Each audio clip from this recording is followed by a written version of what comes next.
नमस्कार। मैं भौतिक विभाग राजकीय महाविद्यालय अजमेर से पिछले 2 व्याख्यान में हमने प्रकाश विद्युत प्रभाव के बारे में विस्तृत रूप से अध्ययन किया। प्रकाश विद्युत प्रभाव से संबंधित हर्ट्ज के द्वारा जो प्रायोगिक परिणाम थे उन प्रायोगिक परिणामों को समझाया गया और फिर उन प्रायोगिक परिणामों की विवेचना हेतु किस प्रकार से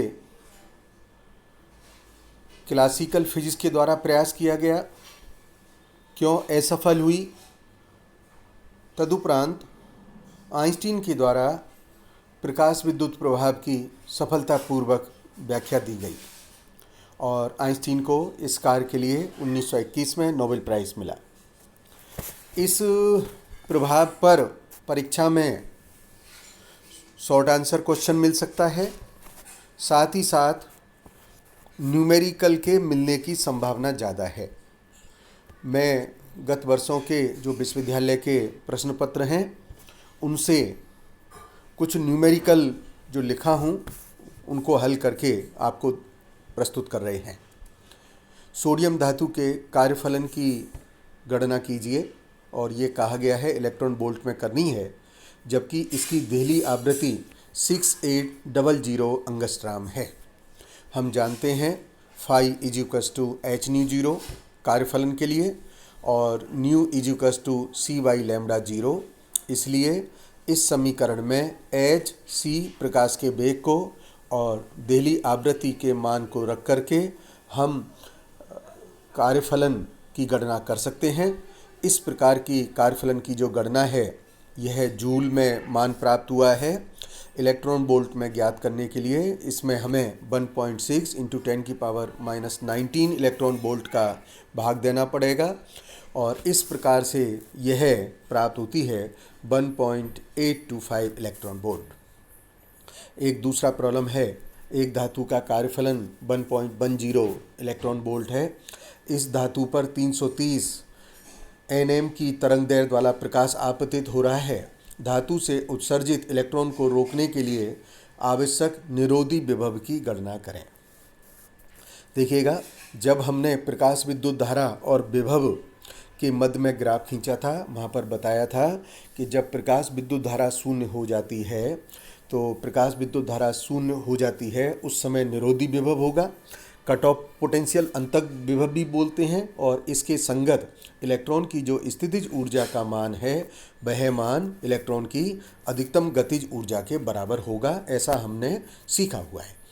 तो इस केस में आपाती फोटोन की जो ऊर्जा है वह h न्यू हो गई, न्यू की जगह c/λ रखा और इस प्रकार से इंसिडेंट एनर्जी का मान हमने निकाल लिया है।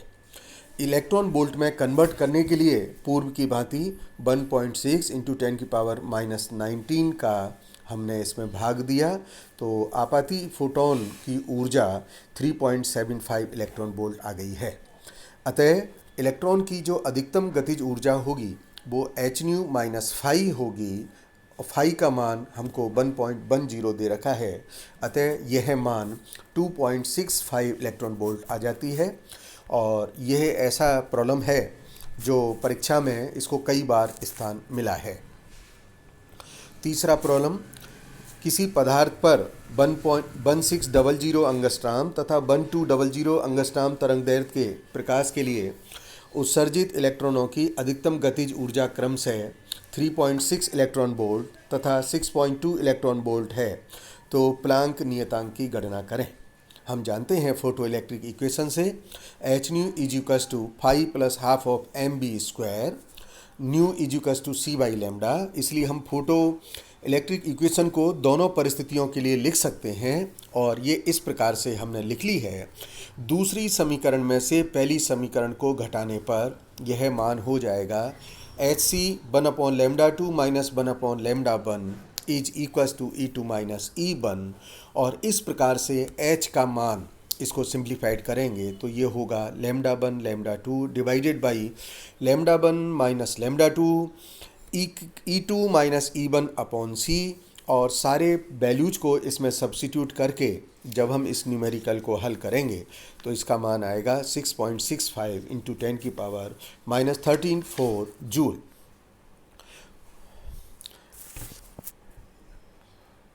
चौथा उदाहरण, प्रकाश विद्युत प्रभाव किसी धातु पर आपतित विकिरण को तरंगदैर्घ्य 300 nm से 400 nm करने पर अंतक बोल्टता का मान 1.85 से घटकर 0.82 हो जाता है।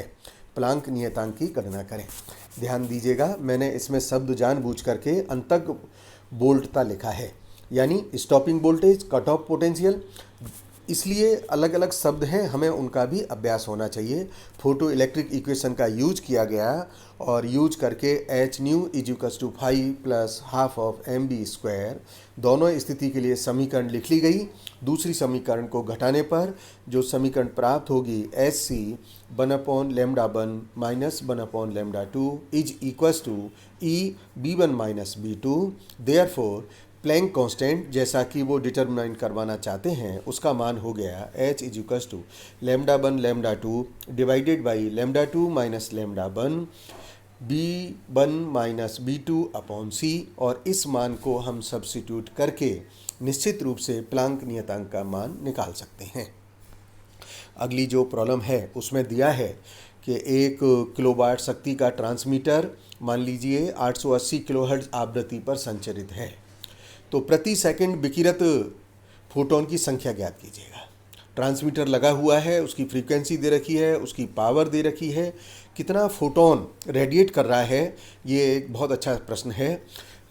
मान लीजिएगा number of photon radiated per second is equals to P by h nu, power का मान दे रखा है, एच न्यू का मान दे रखा है, और इस प्रकार से मान निकल के आता है 1.7 इंटू 10 की पावर 13 फोटोन पर सेकंड। कितना फोटोन निकल रहा है, इस प्रकार से हम देख सकते हैं जो ट्रांसमीटर कॉलोनी वगैरह में लगे होते हैं वो किस प्रकार के लिए स्वास्थ्य के लिए हानिकारक है। अगला प्रॉब्लम, एक फोटोन की न्यूनतम ऊर्जा का परिकलन कीजिए जिससे कि वह ब्राह्म अवस्था वाले इलेक्ट्रॉन को अपनी आधी ऊर्जा स्थानांतरित कर सके। यह प्रॉब्लम कॉम्पटन इफेक्ट पर आधारित है। जब हम आगे कॉम्पटन इफेक्ट करने वाले हैं तब हम इसको सॉल्व करेंगे। आखिरी प्रॉब्लम है, टंगस्टन की देहली आवृत्ति 2300 अंगस्ट्राम है, उस पर 1500 अंगस्ट्राम का परावैंगनी अल्ट्रावायलेट रेडिएशन आपतित है। इलेक्ट्रॉन की अधिकतम गतिज ऊर्जा ज्ञात कीजिए। ये प्रश्न भी परीक्षा में कई बार पूछा गया है, और इस प्रकार से जो फोटो इलेक्ट्रिक इक्वेशन है उसके अनुसार अधिकतम गतिज ऊर्जा का मान होगा h within bracket nu minus nu zero, nu is equals to C by lambda. So ये मान हो जाएगा H C within bracket 1/λ minus 1/λ0, और इसको सिंप्लीफाइड करने पर यह expression very simple H C λ0 minus lambda upon λ0 बन जाएगी। और इस प्रकार से हम अधिकतम गतिज ऊर्जा का मान इसमें सारे वैल्यूज को सब्स्टिट्यूट करके निकाल सकेंगे, और इसका मान आएगा 4.60 इंटू 10 की पावर माइनस 19 जूल। ध्यान रहे, वेवलेंथ जो दे रखी है वो अंगस्ट्राम में दे रखी है, हमको उसे मीटर में कन्वर्ट करना है, उसके लिए हमें 10 की पावर माइनस 10 का मल्टीपल करना होगा। धन्यवाद।